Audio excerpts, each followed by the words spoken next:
It's an honor and a privilege to do the work that we do. When people come in the room and they trust us with the things that they're not willing to explore or share anywhere else, we are respectful of that and respectful of their desire to share, and that they are choosing us to do that with, and we'll always take that seriously.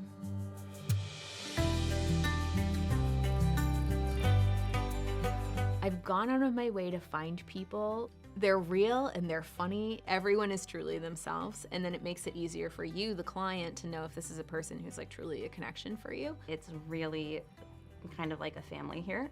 You know, I've worked in healthcare for a long time, and the common denominator is people just want to be heard and met where they're at. It's very like chill, no pressure. We want you to feel as comfortable as you can. Kind of coming to hang out with someone that you'd like to talk to.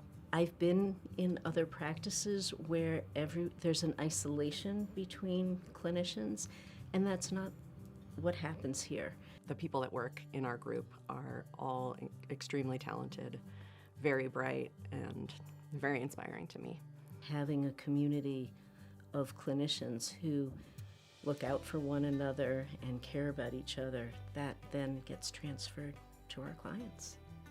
We believe in a wraparound model and a wraparound team, so part of what we'll do is help you figure out, maybe your team is just a therapist, but maybe your team is also a therapist and a registered dietitian and a really like holistically based prescriber or a movement coach, and that's something that we're trying to actively build for our clients. We're super dog friendly, which I love because I feel like it acts kind of like as an icebreaker, because sometimes things come up that you're like, oh, that's kind of weird, I don't want to talk about that. But you know, if you're sitting there petting Theo or Milo, it just kind of takes some of the edge off when you're having a tough conversation, and it's really good to have a cute, comfy, fluffy support animal with you when you have those tough times.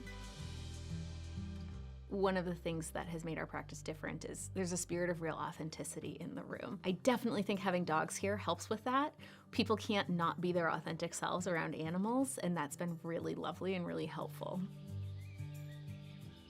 I also have a background in equine-assisted psychotherapy. It's a really remarkable modality. It's a moment for most people where they are truly grounded and truly at peace, and the horses are, as herd animals, they're incredible mirrors for what's happening inside of us. And so to see someone experience that for the first time is just remarkable. It's an absolute delight. The brick old mill building is just gorgeous. It's a great location. I love that there's ample parking when you get out of your car. There's the beautiful river flowing by. We wanted to have a living room feel. You come in and there's books and there's a dog and there's a Trader Joe's candle, and it feels very homey and it feels very natural. We want you to come in and be a real person, and I too will be a real person with you, and we will figure out if it's a fit. For some people, this is going to look like deep therapy. For other people, this is going to look a little bit more like coaching. Everybody's needs are a little bit different. We want to meet the client where they are instead of just assuming that everyone is going to require the same approach.